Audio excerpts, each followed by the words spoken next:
En el año 2016 fue un año de grandes desafíos. Por un lado, consolidar la institución electoral, articulando todos los ejes estratégicos, y por otro lado, afianzar nuestra capacidad técnica y operativa para las elecciones generales del 2017, que la vamos a vivir en 32 días. Durante los 2 años consecutivos al frente del Consejo Nacional Electoral, podemos decir con orgullo que tenemos un promedio institucional de excelencia con respecto a los indicadores de gestión estratégica, tanto cualitativos como cuantitativos. Esto es posible porque entendimos la importancia de establecer acciones a corto, a mediano y a largo plazo, estableciendo sinergias entre todas las líneas, que son sin duda la esencia y el camino recorrido. Bajo este enfoque, hoy compartimos el informe de labores destacando los hitos en torno a los ejes estratégicos que planteamos al inicio de nuestra gestión electoral. Estos ejes estratégicos fueron procesos democráticos transparentes, soberanía electoral, fortalecimiento institucional, fortalecimiento de organizaciones políticas, capacitación cívica y democrática y Consejo Nacional Electoral en el contexto internacional. Para rendir cuentas de esta gestión, hemos querido establecer las acciones por cada uno de estos ejes estratégicos. Empezamos por el primero, procesos democráticos transparentes. Es importante señalar y resaltar, fundamentalmente en este periodo de gestión, la preparación efectiva para las elecciones del 2017. Durante todo el año 2016 hemos seguido un calendario estricto electoral, cumpliendo hitos importantes en esta etapa preelectoral que nos permite decir con absoluta claridad que tenemos una institución mucho más técnica y más preparada para afrontar el gran desafío de las elecciones generales de febrero próximo. Pero también hemos tenido importantes procesos electorales e importantes acompañamientos, posiblemente no grandes en lo electoral, pero importantes en lo político, como esa consulta histórica, que es la consulta de las golondrinas, la consulta popular, en que se definió en las urnas de forma pacífica la pertenencia de un territorio a través del voto popular de la gente en las urnas, precisamente cuando definieron en las urnas su pertenencia a la provincia de Imbabura. En este sentido, también nos permite, un año antes de los comicios electorales, dar la seguridad jurídica a cada una de estas etapas, la inclusión del voto e igualdad de oportunidades con los grupos de atención prioritaria y con los nuevos sujetos de derechos políticos.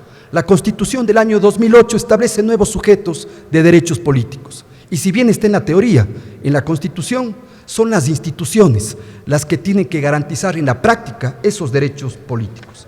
En este sentido, empezamos este eje estratégico con procesos electorales del 2016, las asistencias técnicas que ha dado el Consejo Nacional Electoral, con esa visión de vinculación con la colectividad.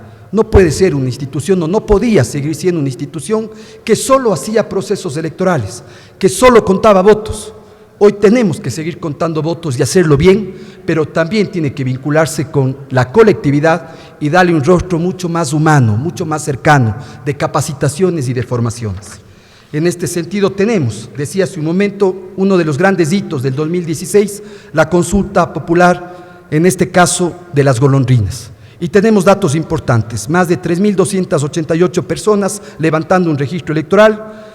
Tuvimos una participación histórica en esta consulta del 95,23% de los electores y al final los resultados, 56,85% por la opción Imbabura y 40,67% por la opción Esmeraldas.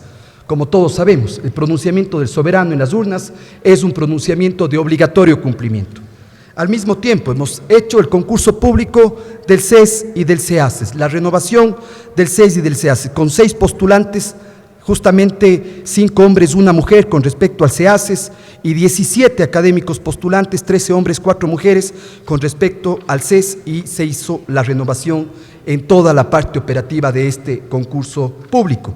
Al mismo tiempo, quiero compartirles que durante el año 2016 hemos asistido a los gremios, a las organizaciones sociales, a las propias organizaciones políticas en 453 procesos electorales internos, más de 34.461 electores que participaron de este proceso.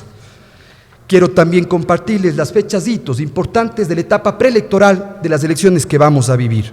Y justamente hicimos la convocatoria ya el pasado 18 de octubre y hoy estamos en plena etapa de la campaña electoral que será del 3 de enero al 16 de febrero. Pero antes de esto, hitos muy importantes, el registro electoral.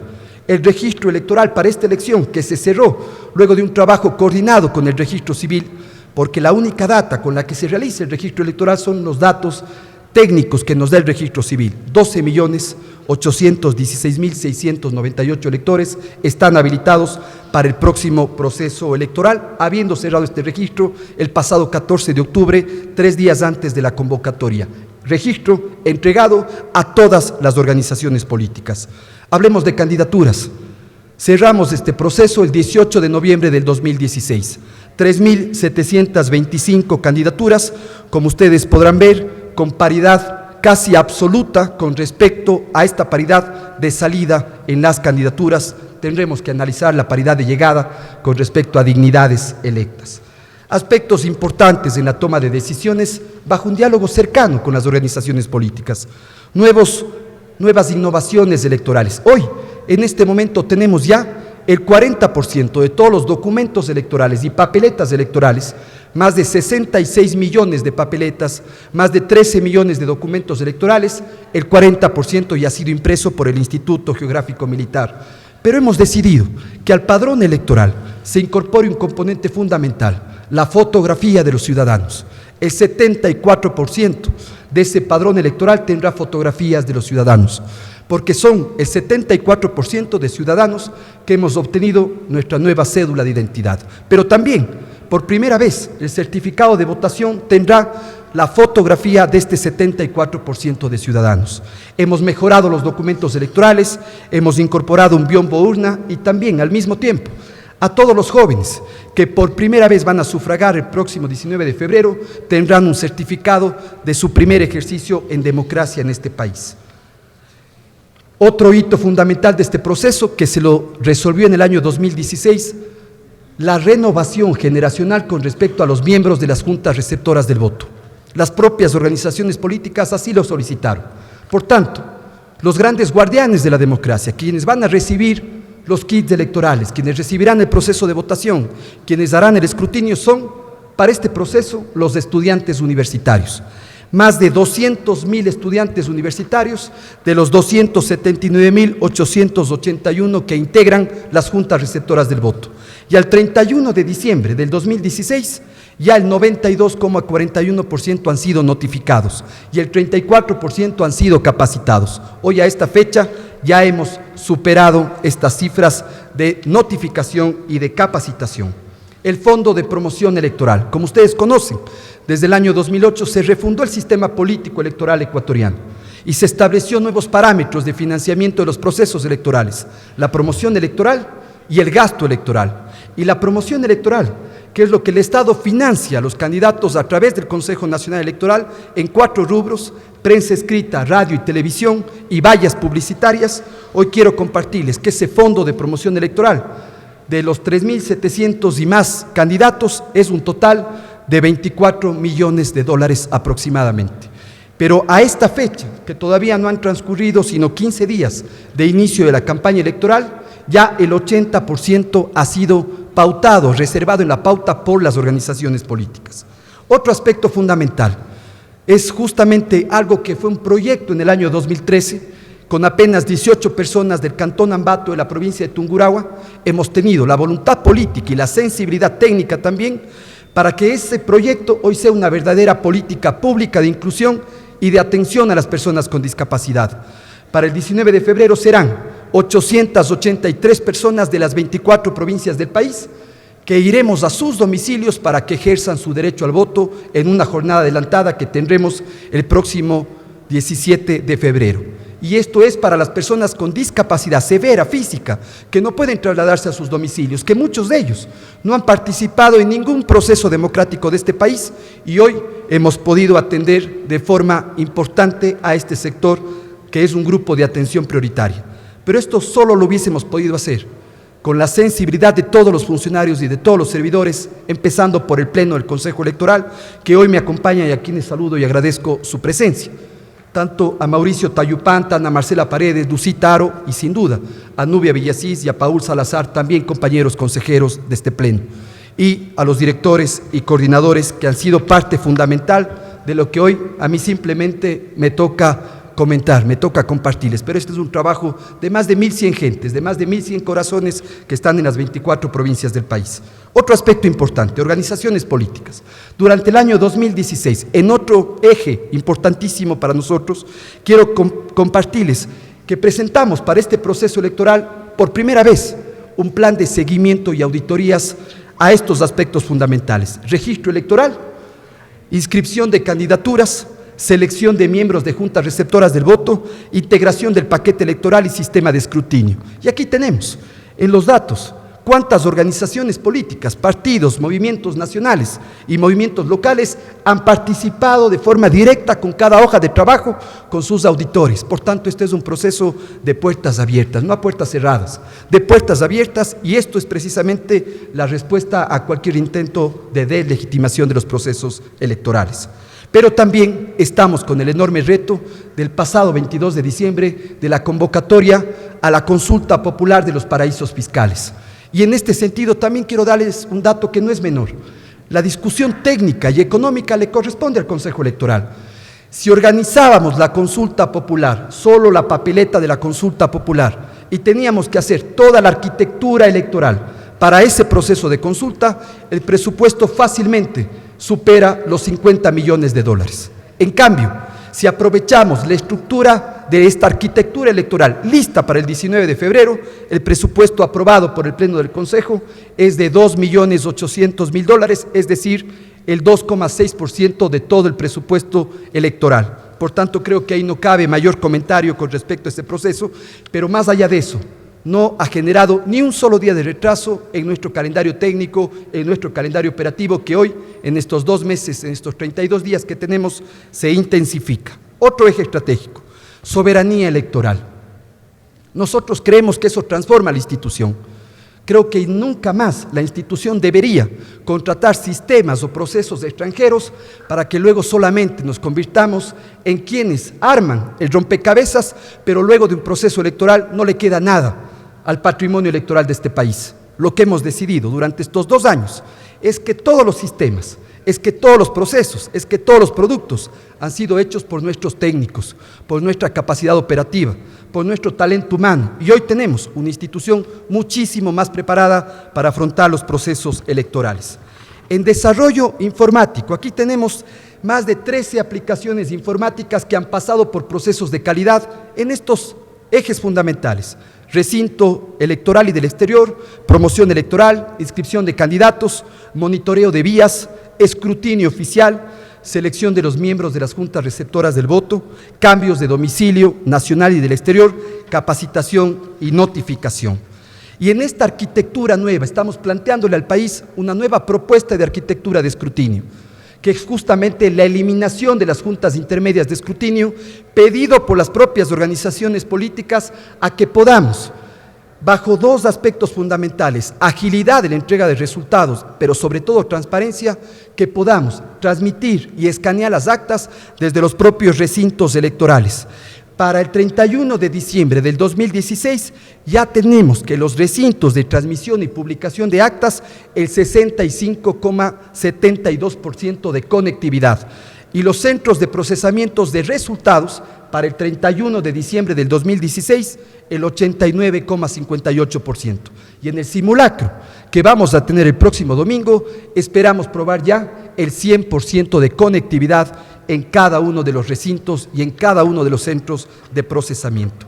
En este eje estratégico, soberanía electoral, también hemos planteado un sistema estadístico electoral. Por primera vez tenemos atlas electorales con datos estadísticos del pasado, y esperamos, hoy tenemos recién desde el año 98 a la fecha, esperamos tener desde el retorno a la democracia en este año 2017, esperamos culminar la gestión con un fortalecido sistema estadístico electoral que implica registro electoral, candidatos y organizaciones políticas y resultados electorales.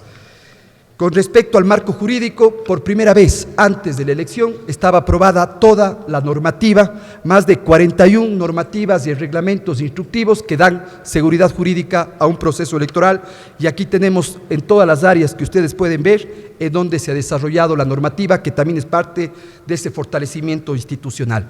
El siguiente eje, fortalecimiento institucional. Es importante aquí destacarles y compartir con ustedes, con mucho orgullo y con mucha satisfacción, la certificación electoral que obtuvimos el 7 de julio pasado, el 7 de julio del 2016, de la ISO electoral TS 17582, otorgada por la Organización de Estados Americanos. De los 18 organismos electorales de la región, solo 2 organismos han obtenido esta certificación con la OEA, la OMPE de Perú y orgullosamente el Consejo Nacional Electoral del Ecuador. 18 meses de gestión ardua que nos ha permitido obtener esta certificación, pero que nos ha permitido también que todos estos sistemas, que todos estos procesos han pasado por normas de calidad, por eso y obviamente por procesos de auditoría. Para obtener esta certificación electoral tenemos 158 procedimientos levantados, tenemos 21 instructivos, 53 planes, 21 manuales, 50 documentos generales que nos permite también decirles con resultados y en la práctica una gestión electoral sin duda muchísimo más eficiente y a la par certificada. En la ejecución financiera del año 2016, quiero compartirles que la ejecución del Consejo Electoral ha sido del 94,14% y en gestión por resultados tenemos el 98,3%. Importantes datos que nos permiten también compartirles con los anexos, y para eso dejaremos todo el informe de labores a la señora Presidenta de la Asamblea para que pueda ser compartido y contrastado los datos que hoy les compartimos. En el servicios en el territorio, durante el año 2016 entregamos 476.953 certificados de votación. Un aspecto importante, esta administración decidió que la especie para obtener el certificado de votación se exonere el valor al ciudadano. Lo que antes se cobraba $8, hoy ya no se cobra al ciudadano su reposición. Obviamente lo que se cobra es la multa en el caso de no haber votado. Tenemos en datos breves certificados de apoliticidad 5.849, desafiliaciones 5.089, exoneraciones y justificaciones 19.333 y multas a ciudadanos 28.153. El siguiente eje, fortalecimiento de las organizaciones políticas. Aquí hemos planteado de forma clara un diálogo constructivo y crítico, pero positivo con las organizaciones políticas, con 168 organizaciones políticas, que esas son las que tienen personería jurídica, algunas de alcance nacional, otras provinciales, cantonales y parroquiales. Pero durante este año 2016 revisamos 1.548.000 firmas sin un solo día de retraso, y para este proceso electoral que vamos a tener en 32 días, son 70 organizaciones políticas que han presentado candidaturas, 16 de ellas de carácter nacional y 54 de carácter provincial. Consejos consultivos con estas organizaciones políticas. Han participado 64 organizaciones políticas y 503 representantes de las organizaciones políticas. Consejos consultivos en el territorio. Hoy los consejeros y consejeras han ido al territorio a presidir estos consejos consultivos. Nunca han faltado espacios de diálogo. Al contrario, y si es que esos espacios de diálogo son nuevamente o siguen solicitados por las organizaciones políticas, esa es nuestra obligación, seguir abriendo espacios plurales de diálogo con todas las organizaciones políticas. Más de 162 resoluciones de inscripción de directivas atendidas, 16 procesos de asistencia a organizaciones políticas nacionales, 75 organizaciones políticas capacitadas a través de democracia representativa, directa y comunitaria, y 56 de entrega de claves a las organizaciones políticas. El quinto eje, capacitación cívica y democrática, ese nuevo rostro, algo que había desde el 2009, pero que no había voluntad política para asumir. Ha sido esta administración la que asumió con mucha voluntad política la posibilidad de capacitar a los ciudadanos, a la gente, en sus derechos, en sus obligaciones. Y quiero compartirles algo importante. En el 2016, 115.043 ciudadanos han sido capacitados por el Consejo Electoral. capacitados 43.393 y sensibilizados 66.616 en más de 4.034 espacios interactivos. Bajo el programa histórico que ha sido reconocido, el programa ABC de la democracia, un programa que también nos ha permitido llevar la gestión al territorio. Sin duda también atender a las minorías con la sensibilidad de consejeros del Consejo Electoral y consejeras. Tenemos el proyecto para las minorías como son los LGBTI, para una democracia diversa y también inclusiva, más de 59 procesos de sensibilización a más de 232 servidores y servidores del Consejo Electoral, y que también en ese componente de evitar la discriminación por esta condición, a nuestros miembros de las juntas receptoras del voto también les hemos dado un componente de que bajo ningún concepto se discrimine a las minorías y se garantice su efectivo ejercicio del derecho al voto. El sexto y final eje es el CNE en el contexto internacional. Y en este sentido, con mucho orgullo también les compartimos que los dos procesos electorales, los últimos dos procesos electorales más importantes de la región, el plebiscito por la paz en Colombia y también las elecciones generales de Perú, primera y segunda vuelta, ha sido el Consejo Nacional Electoral, quien de los 18 organismos electorales de los 12 países de UNASUR ha sido considerado para presidir y coordinar estas misiones electorales.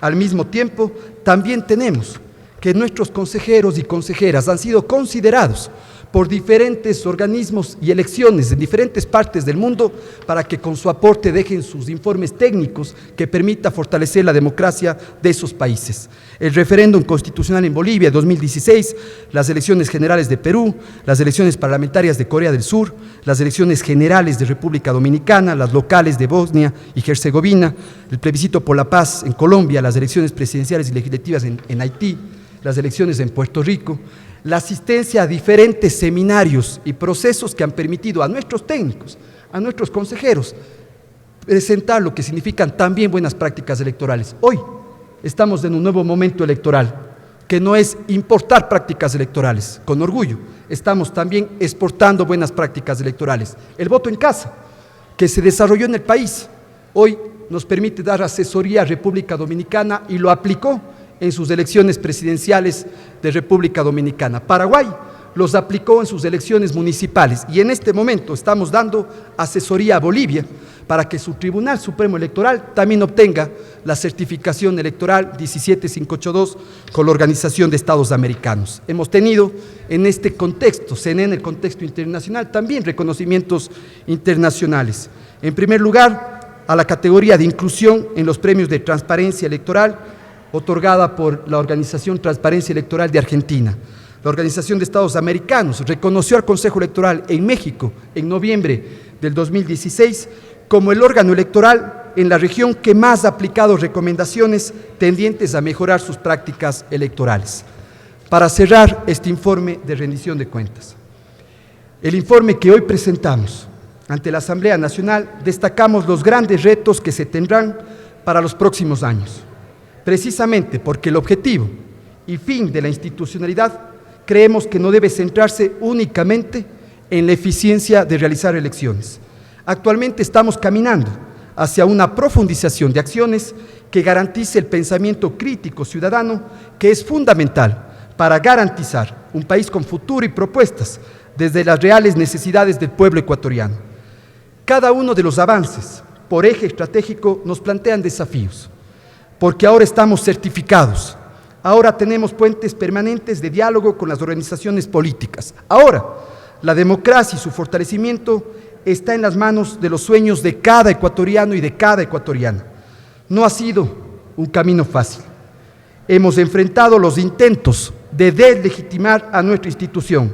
Sin embargo, tampoco ha sido fácil para quienes han intentado hacerlo, porque por cada mentira respondimos con trabajo, por cada difamación respondimos con mecanismos que nos otorga el Estado constitucional de derechos y de justicia. Hoy podríamos preguntarnos, ¿qué le deja o en qué aportó el Consejo Nacional Electoral a la democracia ecuatoriana en el 2016?